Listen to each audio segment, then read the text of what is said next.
മഹാലക്ഷ്മി സീരിയലിൻ്റെ പുതിയൊരു എപ്പിസോഡിലോട്ട് എല്ലാവർക്കും സ്വാഗതം. അങ്ങനെ കണ്ണനാണെങ്കിൽ മഹിയെക്കുറിച്ച് ഓർത്ത് വളരെ ദുഃഖത്തിലാണ്. അങ്ങനെ ഉറങ്ങുന്ന സമയത്ത് പെട്ടെന്ന് തന്നെ ഒരു സ്വപ്നം കണ്ട് തന്നെ എഴുന്നേൽക്കുന്നു. അങ്ങനെ ഓരോരുത്തരും പറയുന്ന കാര്യങ്ങളെല്ലാം തന്നെ കണ്ണനാണെങ്കിൽ ഇങ്ങനെ മനസ്സിൽ ചിന്തിക്കുന്നുണ്ട്. അങ്ങനെ മഹിയുടെ ആരോഗ്യസ്ഥിതിയിൽ എന്തെങ്കിലും സംഭവിക്കുമോ എന്നുള്ളൊരു പേടി കണ്ണന് നല്ലപോലെ ഉണ്ട്. അങ്ങനെ മഹി പറയുന്ന കാര്യങ്ങളും കണ്ണൻ്റെ മനസ്സിലൂടെ ഇങ്ങനെ ഓടുകയാണ്. അതേസമയം പെട്ടെന്ന് തന്നെ മഹിയെ വിളിക്കാനായിട്ട് ഫോൺ എടുക്കുന്നതും പ്രതാപൻ പറയുന്ന കാര്യങ്ങളെല്ലാം തന്നെ വീണ്ടും മനസ്സിലോട്ട് എത്തുകയാണ് കണ്ണൻ്റെ. അങ്ങനെ കണ്ണനാണെങ്കിൽ വീണ്ടും ദേഷ്യം വന്നുകൊണ്ട് തന്നെ ഫോണാണെങ്കിൽ എടുത്തെറിയുകയും ചെയ്യുകയാണ് കണ്ണൻ. പിന്നീട് വാമദേവനാണെങ്കിൽ മഹിയെ കാണാനായിട്ട് എത്തുന്നു. അങ്ങനെ മഹിയോടായിട്ട് പറയുന്നുണ്ട്, എനിക്കാണെങ്കിൽ ഇപ്പോൾ പൈസയ്ക്കെല്ലാം ഒരുപാട് ബുദ്ധിമുട്ടാണ്. കണ്ണൻ തരുന്ന മാസമുള്ള ശമ്പളമൊന്നും എനിക്ക് തികയുന്നില്ല. എനിക്ക് ഒരുപാട് ലോണും കാര്യങ്ങളും എല്ലാം ഉണ്ട്. അതുകൊണ്ട് ഒരു 10 ലക്ഷം രൂപ തന്ന് എന്നെ സഹായിക്കണമെന്നെല്ലാം പറയുമ്പോഴേക്കും ഇത് കേൾക്കുന്ന മഹിയാണെങ്കിൽ ആകെ ഞെട്ടിപ്പോകുന്നു. എന്നിട്ട് പറയുന്നുണ്ട്, എനിക്ക് ഇപ്പോൾ 10 ലക്ഷം രൂപ തന്ന് സഹായിക്കാനൊന്നും പറ്റില്ല. കണ്ണേട്ടനറിയാതെ ഒരു കാര്യവും ചെയ്യാനായിട്ട് എനിക്ക് സാധിക്കില്ല എന്ന് മഹി പറയുന്നത് കേട്ട് വാമദേവൻ പറയുന്നുണ്ട്, ഒരു വേലക്കാരിയുടെ സ്ഥാനത്തേക്കാണ് തന്നെ വിവാഹം കഴിച്ച് അങ്ങോട്ട് കൊണ്ടാക്കിയത്. അപ്പോഴേക്കും താൻ അവിടുത്തെ ഭരണാധികാരിയായില്ലേ. ഇപ്പോൾ കണ്ണൻ്റെ സ്വത്തിൻ്റെ പകുതി ശതമാനവും തൻ്റെ പേരിലല്ലേ കിടക്കുന്നത്. അതുകൊണ്ട് എന്തുകൊണ്ടാണ് ഇപ്പോൾ ഒരു 10 ലക്ഷം രൂപ അതിൽ നിന്ന് പിൻവലിച്ചാൽ കണ്ണൻ അറിയാനൊന്നും പോകുന്നില്ല.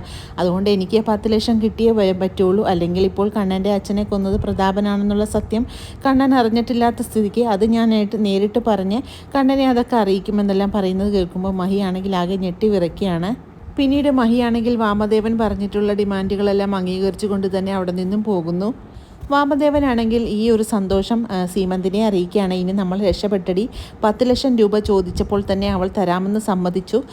കാരണം ഈ കാര്യങ്ങളെല്ലാം തന്നെ ഞാനാണെങ്കിൽ കണ്ണനോടായിട്ട് പറയുമെന്ന് പറഞ്ഞപ്പോൾ ആകെ ഭയന്ന് വിറച്ചുകൊണ്ട് തന്നെ ആ പൈസ എനിക്ക് തരാമെന്ന് ഏറ്റിരിക്കുകയാണെന്നെല്ലാം പറയുമ്പോൾ സീമന്തിനിക്ക് വളരെ സന്തോഷമാകുകയാണ്.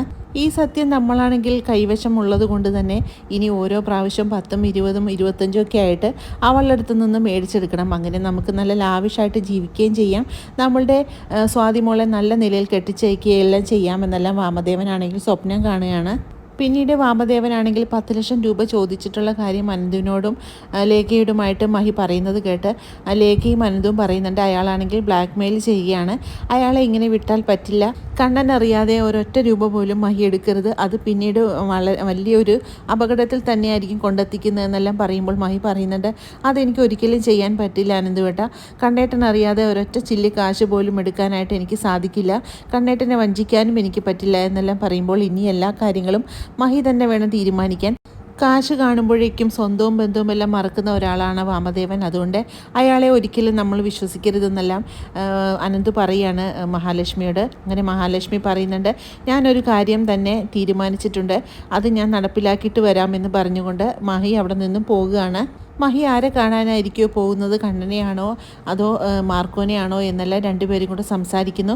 എന്നിട്ട് ലേഖ പറയുന്നുണ്ട്, മഹിക്ക് ആവശ്യത്തിൽ കൂടുതൽ ടെൻഷനാണ് അനന്തുവേട്ട. ഇങ്ങനെ ടെൻഷൻ അടിച്ചാൽ മഹിക്കും കുഞ്ഞിനും എന്തെങ്കിലും അപകടം സംഭവിക്കുമോ എന്ന് എനിക്ക് പേടിയുണ്ടെന്നെല്ലാം ലേഖ പറയുകയാണ് അനന്തുവിനോട്. പിന്നീട് ആ തലേ ദിവസത്തെ സ്വപ്നം കണ്ടതിലെല്ലാം ആകെ വിഷമത്തോടും ഇരിക്കുന്ന കണ്ണൻ്റെ അടുത്തോട്ട് മഹിയാണെങ്കിൽ എത്തുന്നുണ്ട്. അങ്ങനെ മഹിയെ കാണുന്നതും കണ്ണന് വളരെ ദേഷ്യമാകുന്നുണ്ട്. കണ്ണനാണെങ്കിൽ മഹിയോടായിട്ട് ചോദിക്കുന്നുണ്ട്, തന്നോട് ആരാണ് ഇപ്പം ഇങ്ങോട്ട് വരാൻ പറഞ്ഞത്? ഞാൻ ഇങ്ങോട്ട് വരരുതെന്നല്ലേ പറഞ്ഞിരിക്കുന്നതെന്ന് പറയുമ്പോൾ മഹി പറയുന്നുണ്ട്, എനിക്ക് കണ്ണേട്ടനെ കാണാതിരിക്കാൻ വയ്യ. എനിക്ക് ഒരുപാട് കാര്യങ്ങൾ കണ്ണേട്ടനോട് സംസാരിക്കണം എന്ന് പറയുമ്പോൾ എനിക്കൊന്നും കേൾക്കണ്ട, എനിക്ക് ആരുടെ കാര്യങ്ങളും കേൾക്കണ്ട എന്നെല്ലാം പറഞ്ഞുകൊണ്ട് വളരെ ദേഷ്യപ്പെട്ടുകൊണ്ട് തന്നെ കണ്ണനാണെങ്കിൽ മഹിയോട് സംസാരിക്കുന്നു. എൻ്റെ മനസ്സിൽ കൊണ്ടു നടക്കുന്ന സത്യങ്ങളെല്ലാം ഇനിയെങ്കിലും കണ്ണേട്ടനോട് പറഞ്ഞില്ലെങ്കിൽ നമ്മുടെ കുഞ്ഞിന് പോലും ഒരു ആപത്തായി പോകുമെന്നാണ് എൻ്റെ സംശയം എന്നെല്ലാം മഹി പറയുന്നത് കേട്ട് കണ്ണനാണെങ്കിൽ ആകെ ഞെട്ടി വിറയ്ക്കുകയാണ്. അങ്ങനെ കണ്ണനാണെങ്കിൽ കുഞ്ഞിന് എന്തെങ്കിലും സംഭവിക്കുന്നു എന്ന് കേൾക്കുന്നതും വളരെ സങ്കടമാകുന്നുണ്ട്. എനിക്ക് പറയാനുള്ളതെല്ലാം കണ്ണേട്ടൻ കേട്ട് കഴിഞ്ഞാൽ ഞാൻ ഒരിക്കലും കണ്ണേട്ടൻ ഇനി ശല്യം ചെയ്യില്ല എന്നെല്ലാം പറഞ്ഞുകൊണ്ട് മഹി വളരെ സങ്കടത്തോടു കൂടി തന്നെ നടന്ന കാര്യങ്ങളെല്ലാം തന്നെ പറഞ്ഞുകൊണ്ട് അവിടെ നിന്നും പോകുകയാണ്. പിന്നീട് കണ്ണൻ്റെ അടുത്ത് നിന്നും ലേഖയുടെയും അനന്തുവിൻ്റെയും വീട്ടിലോട്ട് തന്നെ തിരിച്ചു വരുന്ന മഹിയെ കാണുന്നതും ലേഖയും അനന്തുവും വേഗം തന്നെ പുറത്തോട്ട് ഇറങ്ങി വരുന്നുണ്ട്. കാറിൽ നിന്നിറങ്ങുന്ന മഹിക്കാണെങ്കിൽ എന്തോ ഒരു അസ്വസ്ഥത പോലെ തോന്നുന്നു. അങ്ങനെ ചെറിയൊരു തലകറക്കം പോലെ ഉണ്ടാകുകയാണ്. പെട്ടെന്ന് തന്നെ ലേഖയാണെങ്കിൽ മഹിയെ താങ്ങി പിടിക്കുന്നുണ്ട്. പെട്ടെന്ന് തന്നെ മഹിയെ കാണിക്കുന്ന ഹോസ്പിറ്റലിലോട്ട് എത്തിക്കുകയാണ് ലേഖയും അനന്തവും. അങ്ങനെ മഹിക്കാണെങ്കിൽ ഒട്ടും ബോധമില്ലാതെ തന്നെ കിടക്കുകയാണ്. അതേസമയം ലേഖയും അനന്തവും പറയുന്നുണ്ട് കണ്ണേട്ടനെ എത്രയും പെട്ടെന്ന് വിവരം അറിയിക്കണം. മഹിയുടെ ഈ അവസ്ഥയ്ക്ക് കാരണം കണ്ണേട്ടൻ തന്നെയാണ്. കണ്ണേട്ടൻ്റെ അടുത്തായിരിക്കും മഹി പോയിരിക്കുന്നത്. അതുകൊണ്ട് എത്രയും പെട്ടെന്ന് തന്നെ അറിയിക്കണമെന്നെല്ലാം പറഞ്ഞുകൊണ്ട് അനന്തുവാണെങ്കിൽ കണ്ണനെ വിവരം അറിയിക്കാനായിട്ട് ശ്രമിക്കുകയാണ്. അതേസമയം ഡോക്ടറാണെങ്കിൽ മഹിയെ ചികിത്സിക്കാനായിട്ട് അങ്ങോട്ടേക്ക് പെട്ടെന്ന് തന്നെ വരുന്നുണ്ട്. അങ്ങനെ ഡോക്ടറിൻ്റെ ചികിത്സയ്ക്ക് ശേഷം പറയുന്നുണ്ട് ആ കുട്ടിയുടെ ശരീരം മൊത്തം വീക്കാണ്. എന്തോ ഒരു ടെൻഷൻ മനസ്സിൽ കടന്നുകൂടിയിട്ടുണ്ട്. അതിന് പ്രകാരമാണ് ഇപ്പോൾ ഇങ്ങനെയെല്ലാം സംഭവിച്ചിരിക്കുന്നത്. എന്താണെങ്കിലും കുഞ്ഞിനും അമ്മയ്ക്കും വേറെ കുഴപ്പങ്ങളൊന്നുമില്ല. ഇതുപോലെയുള്ള ടെൻഷനൊന്നും ആ കുട്ടിക്ക് ഇനി കൊടുക്കരുത്. അതുകൊണ്ട് വളരെയേറെ ശ്രദ്ധിക്കണമെന്നെല്ലാം അനന്തുവിനോടും ലേഖയോടുമായിട്ട് ഡോക്ടർ പറയുന്നുണ്ട്. അങ്ങനെ ഡോക്ടർ പറഞ്ഞിട്ടുള്ള ഈ കാര്യങ്ങളെല്ലാം തന്നെ അനന്തുവാണെങ്കിൽ പെട്ടെന്ന് തന്നെ കണ്ണനെ അറിയിക്കുന്നു. അങ്ങനെ വളരെ ത്രില്ലിംഗ് ആയിട്ടുള്ളൊരു എപ്പിസോഡുകളാണ് ഇനി വരാനിരിക്കുന്നത്. ഈ റിവ്യൂ ഇഷ്ടമാകുകയാണെങ്കിൽ ലൈക്കും ഷെയറും സബ്സ്ക്രൈബും ചെയ്ത് സപ്പോർട്ട് ചെയ്യണേ. പുതിയൊരു എപ്പിസോഡിനായിട്ട് നമുക്ക് കാത്തിരിക്കാം.